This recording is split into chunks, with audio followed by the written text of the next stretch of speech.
Welcome to Hochoka Podcast. Jonas Salk, medical researcher who developed one of the first successful polio vaccines, once said, "Solutions come through evolution. They come through asking the right questions because the answers pre-exist. It is the questions that we must define and discover. You don't invent the answer, you reveal the answers." Let's talk to a couple of people asking the right questions here at St. Joseph's Indian School. Hello, Matakiepi, and welcome to Hochoka here at the center of St. Joseph's Indian School's campus. I am Scott Wooster, your Hochoka host. Today we are joined once again by Dr. Melody Nadu. We talked with her earlier this season about developing an Indigenous evaluation framework for our programs, and indeed much of that work has to do with asking the right questions of the right individuals in a culturally informed way. Welcome again, Dr. Mel. Thank you. And welcome Michelle Eggers, who is here with us as well. Thank you. Can you explain, first of all, for our viewers who might not know, your job title and your role here at St. Joe's? Yes.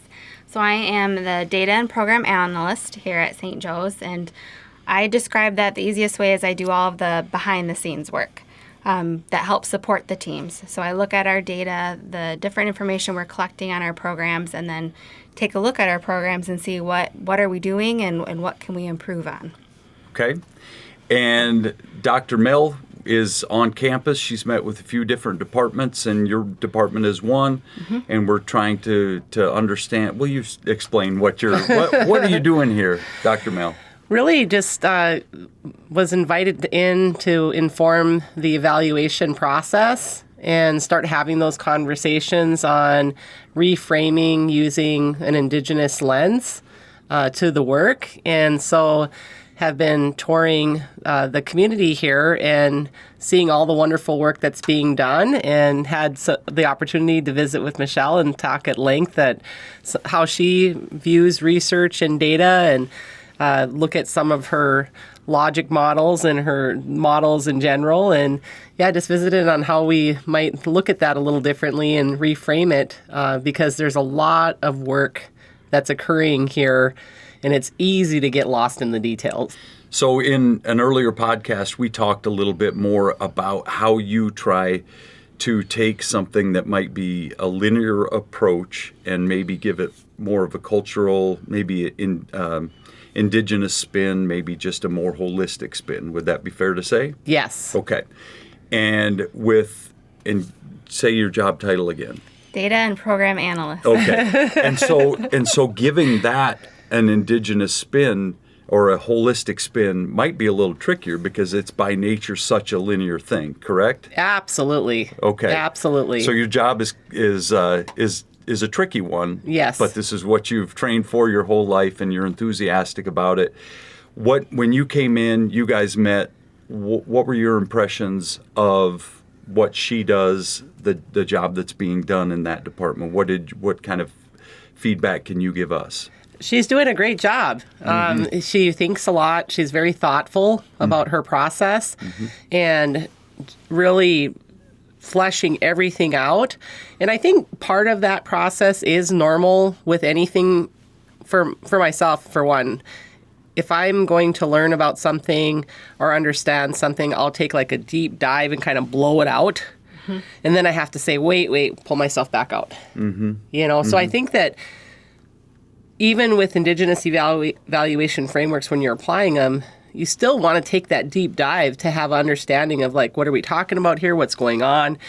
Understanding the lay of the land. But you don't want to stay there because you can get so caught up in collecting data just to collect it. And then you're not, the most important part of data collection is translating and disseminating. And if you get stuck here, you're not doing this part out here. Mm-hmm.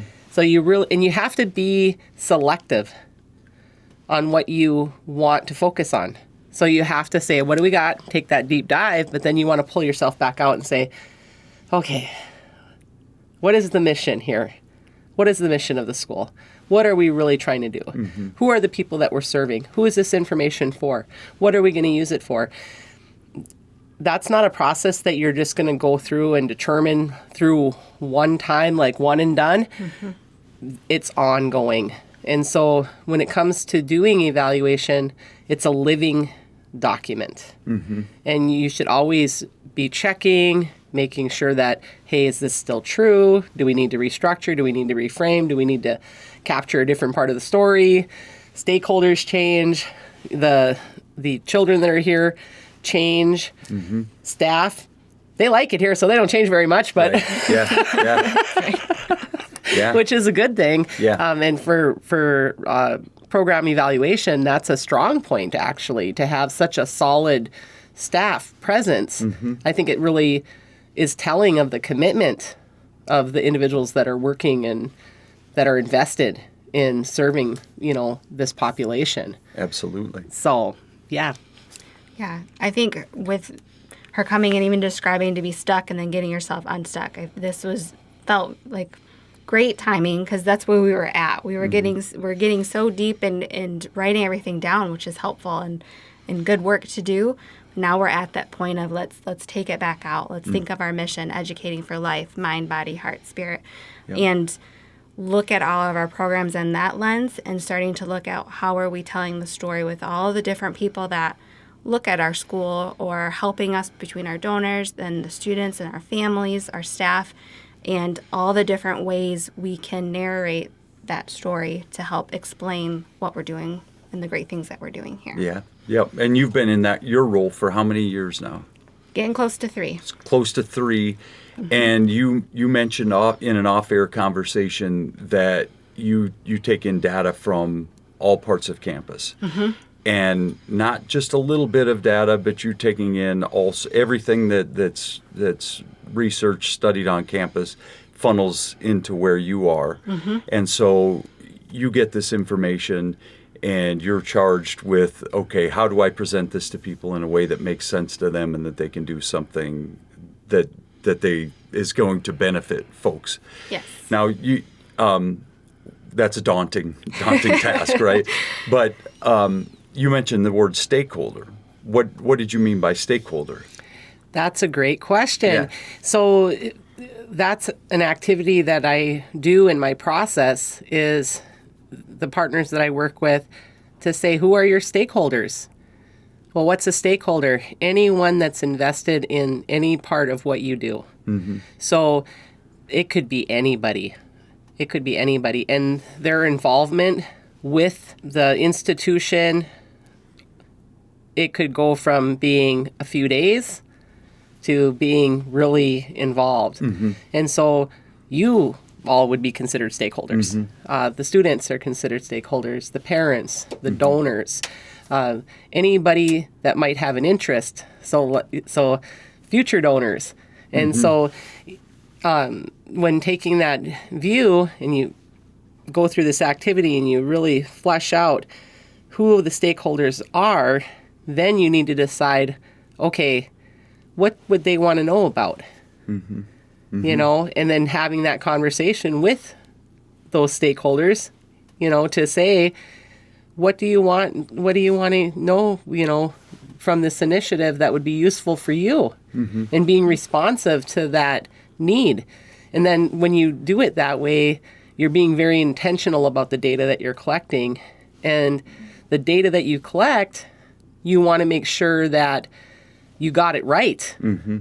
Because we make a lot of assumptions in that process. And so an example would be, just the very way that somebody defines a word. If you define success differently in relation to St. Joseph's than I do, then if I come up with my story of success, I'm not really hitting on what you thought success was. Right. And so in order to meet that need, I need to be tapping into not only my audience of who I'm disseminating this information to, but when I collect that information on what success might look like given your definition of it, then I have to make sure that the very people that I collect it from, let's say we're doing it on the children, then asking the children, did I get this right? Did I interpret this right? Did I hear you right? And for the most part, we get most of it right.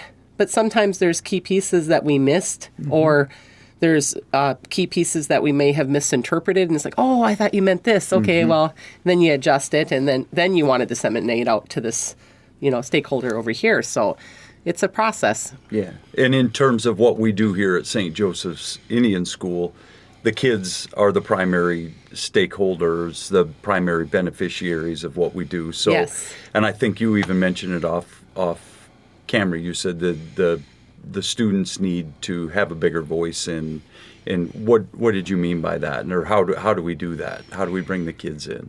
Yes, I think we do a great job with where we think typically where kids are involved is in the school, where they know their grades, they know their tests, and then we do our case service plans where they get quarterly kind of a big lump of how you're doing, what we're doing. I would like to see a little bit more of asking the kids what do they think is successful, what are whatever their goals are for this year or as they're going through, and we're coming back to those every so often to say, how are you doing? Are we meeting your needs where you're asking us to? Yeah. With the families as well. Okay.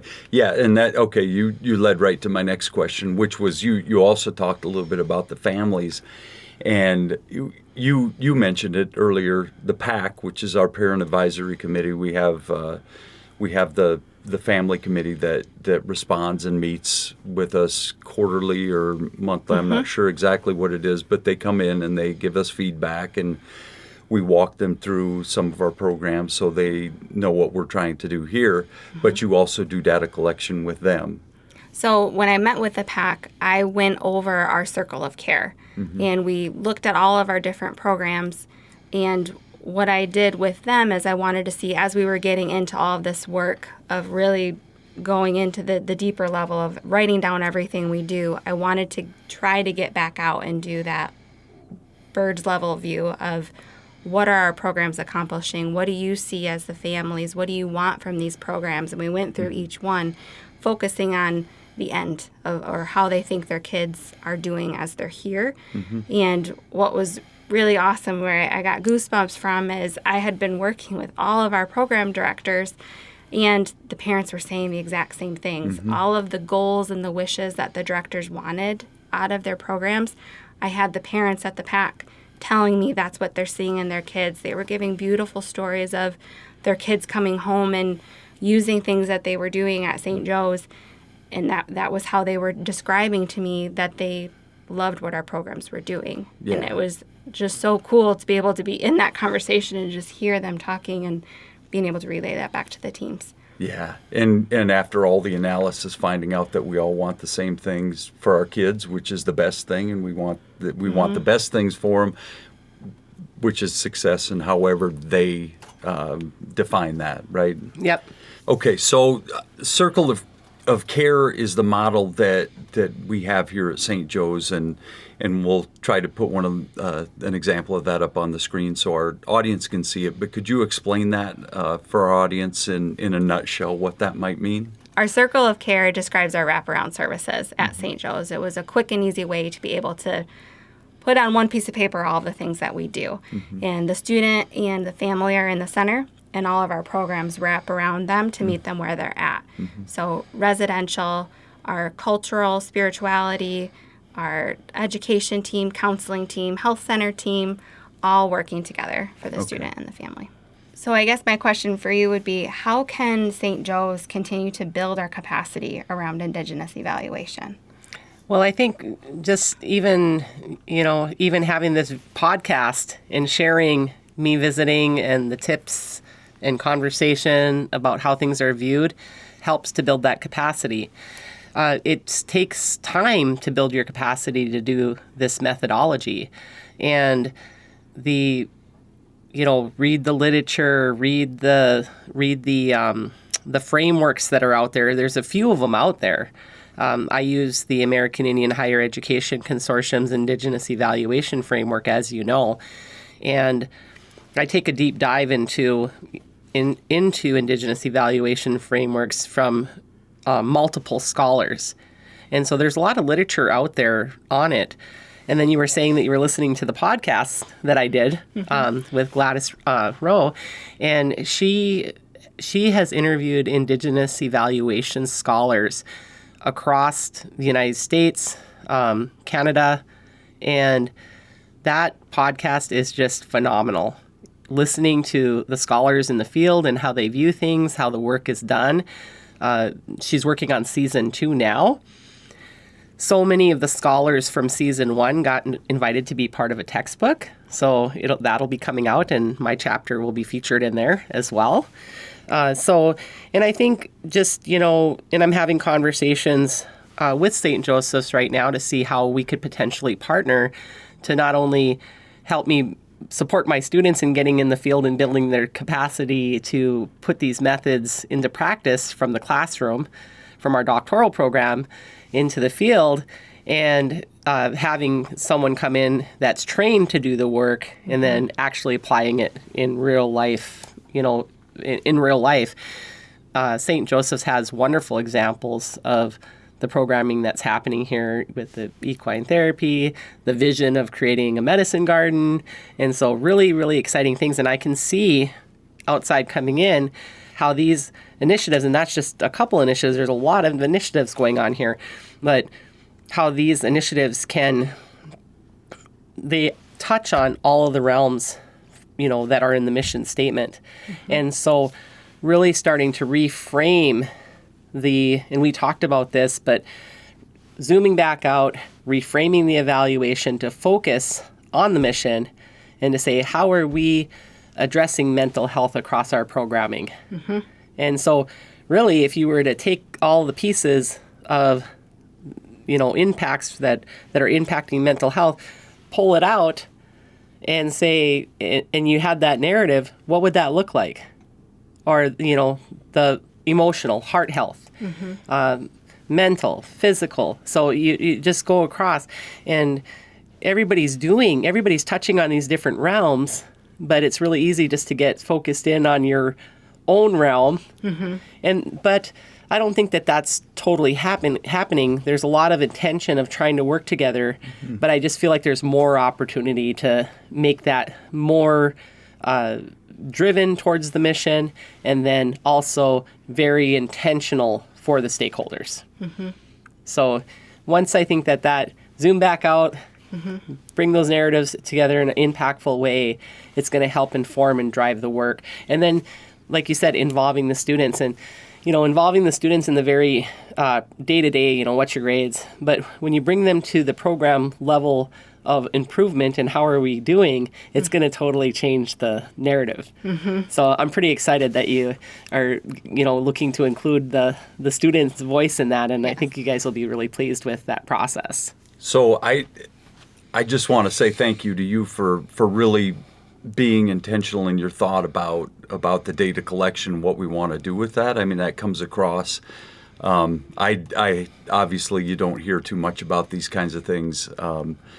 It's a behind-the-scene thing that kind of goes on all the time, but it's nice to know that it's feeding back into what we're trying to do with the kids. So thank you for that, and thank you to you again for once again, you brought in that perspective where we can zoom out a little bit and get perspective on what we're doing here, because we get so busy with the day-to-day. You and I both know that we end up forgetting that sometimes. So thank you very much, and thank you both for being with me here today on Ho-Choka. And thank you to our audience for joining us here at Ho-Choka at the center of St. Joseph's Indian Schools campus, where we talk about issues that are central to Native American education today. Until next time, stay centered.